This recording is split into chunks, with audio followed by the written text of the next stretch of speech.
You and I get to tell the story not of how we might save ourselves, but instead of how the Creator of the cosmos, the Lord of Israel, came down from heaven at a certain time and a certain place in order to save us.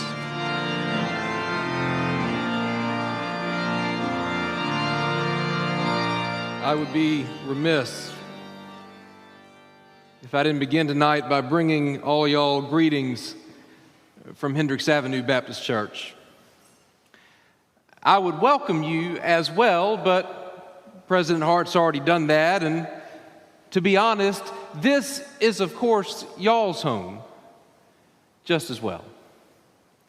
So I suppose I can say, after 2 years, welcome home. HAB knows itself blessed to have a partner in worship and in service that is as faithful as IWS. I'm still relatively new here myself, came here about 1.5 years ago. So I can still remember well how during the pastor search committee, the committee bragged about all of the partnerships and relationships that it enjoyed both here in Jacksonville and beyond. And I can tell you that the crown jewel of that list was the Institute for Worship Studies. We are blessed to have you in our life. We are blessed by the work that is done here at 4001 Hendricks Avenue in Jacksonville, and we are blessed by all of the work that all of y'all are doing, and certainly that all of y'all are doing, wherever the Spirit of our God has led you in your life and your ministry. It is an honor and a joy to have been invited to join all of you this evening. For a time in my life, I myself was something of a professional student, or at least that's what my parents accused me of. And so I know how invigorating it can be to gather with friends and colleagues, to sit again with mentors and teachers, and to wrestle with the good, hard work that we have been called to do in this life. Some of you might have seen several weeks ago where NBC continued its yearly tradition of producing a live televised musical during the holiday season. This year they chose Annie, the well-loved story of a little orphan girl who won life's lottery, who got the chance to melt the heart of a crotchety old billionaire and then live happily ever after. As one reviewer put it, quoting the great Stephen Sondheim, the story of Annie isn't really good or bad. It's just sort of nice. It's nice. Sunny optimism. And since Annie was originally produced during the American doldrums of the late 1970s, and since the story itself is set during the Great Depression, perhaps NBC felt like pandemic-era America was ripe for that kind of a happily ever after story. One in which all you ever really have to do is stick out your chin and grin and say that the sun will come out tomorrow. Sometime in the early 1990s, there was another production of Annie that I want to tell you all about. It wasn't shown on NBC, and it wasn't produced under the lights up on Broadway either. Instead, it was produced by the Community Theater in Charlotte, North Carolina. And for its time and place, it was a big deal. It was, in fact, the seasonal kickoff, the big show, the one responsible for generating good press, advertiser interest, season ticket orders, excitement, momentum, all the things that a small community theater must have in order to survive one more year. And on the day of its opening night, Annie, brothers and sisters, looked like it was going to be a hot mess. Everything was going wrong. By and large, the middle school girls who had been cast as the orphans, they were fine. But their moms, stage moms, they are apparently called, had turned into nightmares. The dog who was slated to play Sandy was an artiste and was fragile. And so its trainer demanded not only that it be allowed to bring along another dog as an understudy, but also that each one of the pooches get their own separate private dressing rooms. A sanctuary from the hustle and bustle of the rest of the cast. The set pieces were well enough built, even if the paint wasn't quite dry. The wardrobe was threatening disaster. As talented as she was, the seamstress who was supposed to be preparing them had just broken up with a boyfriend, and she was so shaken up that she hadn't been able to sew straight for weeks. Well, at 6 p.m. that night, just 2 hours before the curtain was supposed to go up, and just 30 minutes before the cast and crew were supposed to arrive in order to be prepped, the director was told that all of the costumes for Act 1 were finished. But Act 2, Act 3, well, the seamstress assured her that they would be ready in time, only she would just need a workplace close enough to the stage in order to be able to hand them off at the last minute. And then, having an epiphany, the seamstress hurried into the director's own office, situated just off stage, swept everything off of the desk, and announced that this was the perfect space for her to create. Let's just say that for the director, a woman by the name of Sally Bates, that day was turning into a hard knock life. 7:15 rolled around and the caterers set up food in the lobby, being told only, do not plug anything into this outlet over here. Because if you do, you will trip a breaker and you will cast all of us into the outer darkness. 7:30 and the cast was dressed in their Act 1 costumes. 8 o'clock and everything was actually in place for the curtain to go up in time, and it was beginning to run smoothly until 8:15 when a caterer plugged a coffee urn into the forbidden outlet and thrust the whole house into darkness. The tech crew made their way to the basement to restore power. The director made her way through the darkened, grumbling audience into the lobby where she could be heard through the doors, shaming the caterers. The cast was told to go back and reset everything. They were going to take it again from the top. And then it was a success. The cast and the crew held it together amid all of the chaos. The costumes kept appearing miraculously on time and actually sized perfectly from the director's catastrophic old office. Even the dogs who were playing Sandy kept their composure and made their marks. The audience raved. The reviews the next morning in the Charlotte Observer were stellar. The after party was euphoric, and everyone there was coming up to Sally. slapping her on the back, telling her that she had done it.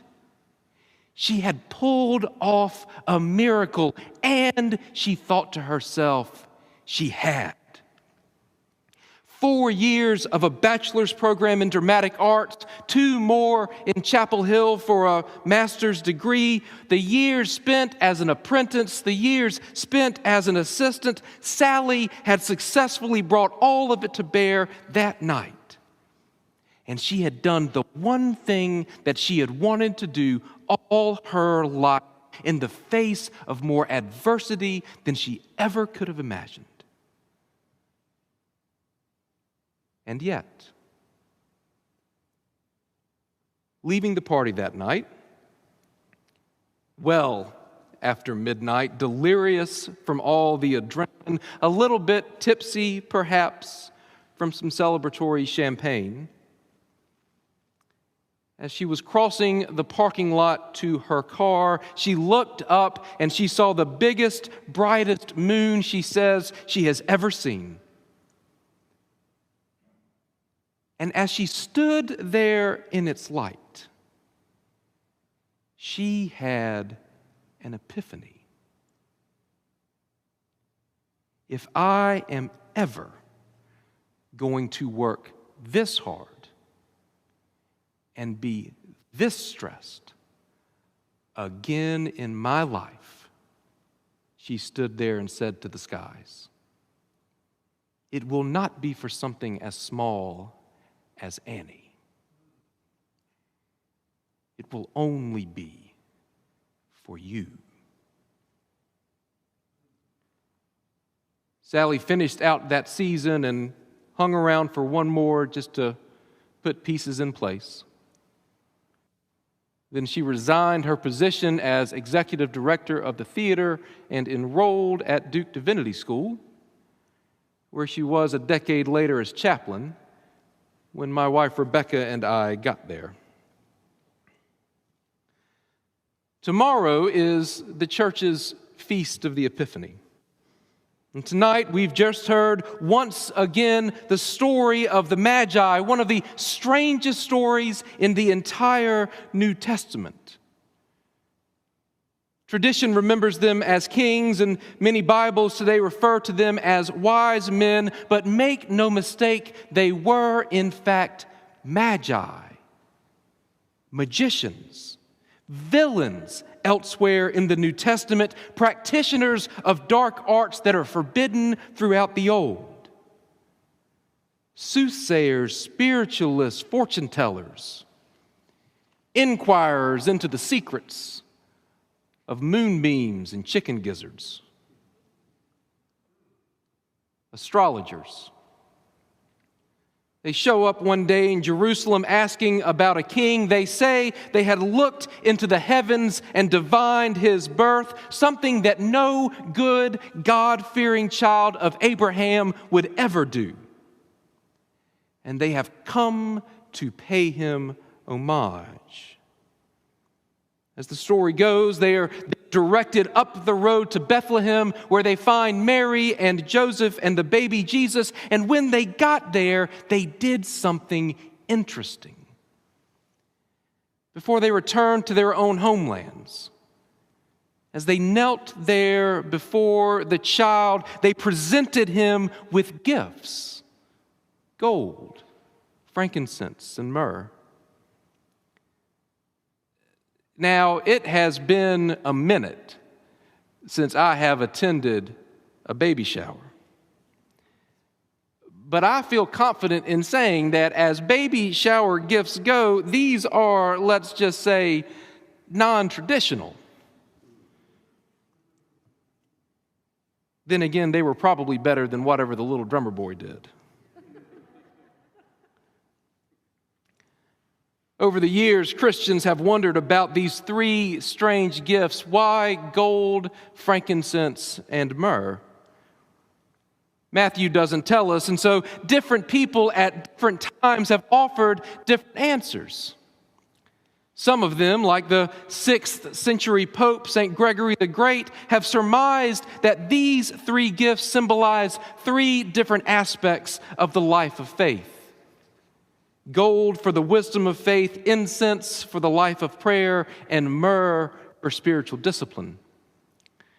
Others, such as Martin Luther, have understood them to symbolize three different aspects of Jesus' earthly identity: gold for his kingship, frankincense for his priesthood, myrrh for his sacrificial death.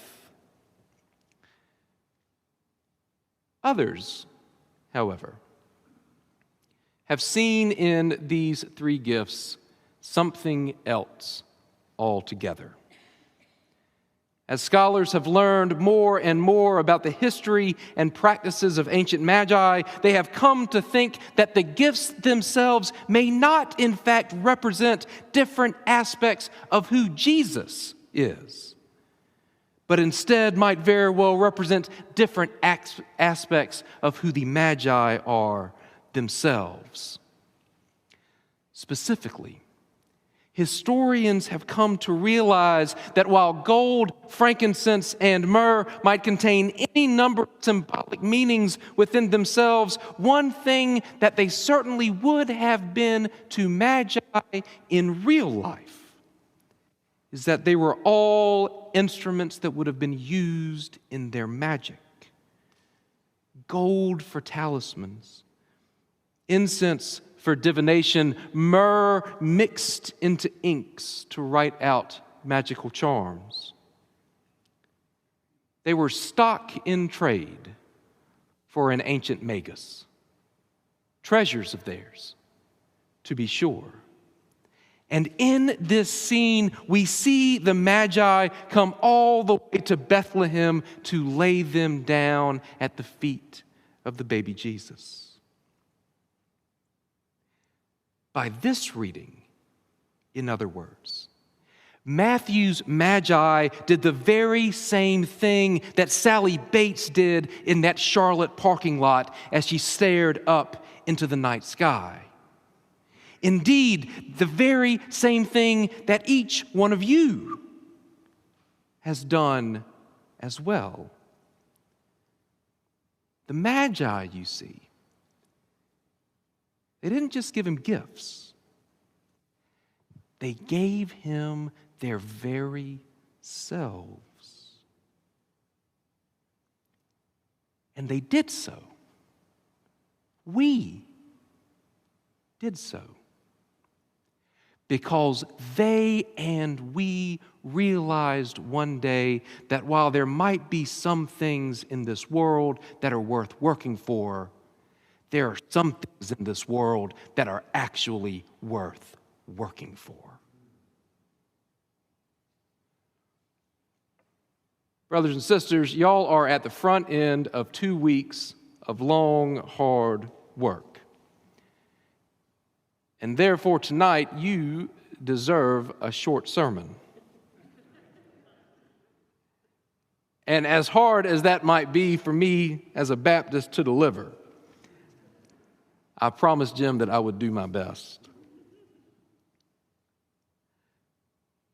Just like those Magi of old, you and I have been entrusted with the greatest good news that this world has ever received, a world of hustle and bustle, a world that consumes itself with consumption, distracts itself with media, a world that tells itself that, if only in practice, if not actually in fact, that if it can work hard enough, if it can climb enough ladders, if it can bring enough bacon, if it can cash enough checks, then it can save itself from whatever it is that makes it afraid. A sense of failure, a sense of loss, perhaps even death itself. A world that wants to believe that all you really have to do is stick out your chin and grin and say that the sun will come out tomorrow. It's a nice story. Sometimes good, sometimes bad, but nice. But you and I, you see, you and I get to tell a different kind of story. You and I get to tell the story not of how we might save ourselves, but instead of how the creator of the cosmos, the Lord of Israel, came down from heaven at a certain time and a certain place in order to save us. Came down not just for those who were there and then, not just for one people or one kingdom, but for all peoples and all kingdoms. Not just for Israel, in other words, but for everyone. You and I, we get to promise our neighbors that the love of God is for us and for them and for our neighbors and for theirs, and it is even for folks who are as far out as Magi. And we get to do it like those Magi of old, by taking whatever we have, whoever we are, those gifts and talents and background with which God has blessed us, and we get to use them to bless our neighbors. Sally had a background in drama. Mine is in literature. Some of you may dance. Some may sing. Others surely have backgrounds that I cannot even imagine. But that's the point. Grace, as Paul writes, has been given to us to bring to the nations the news of the boundless riches of Christ, so that the wisdom of God in its rich variety might be made known to all.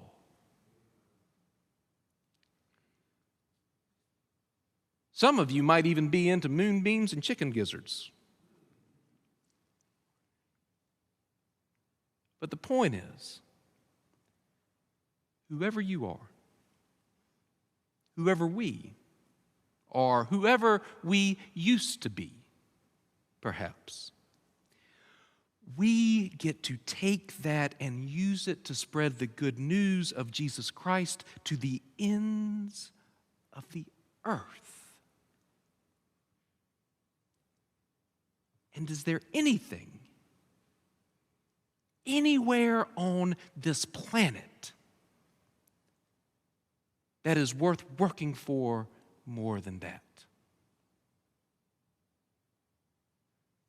Thanks be to God. Amen.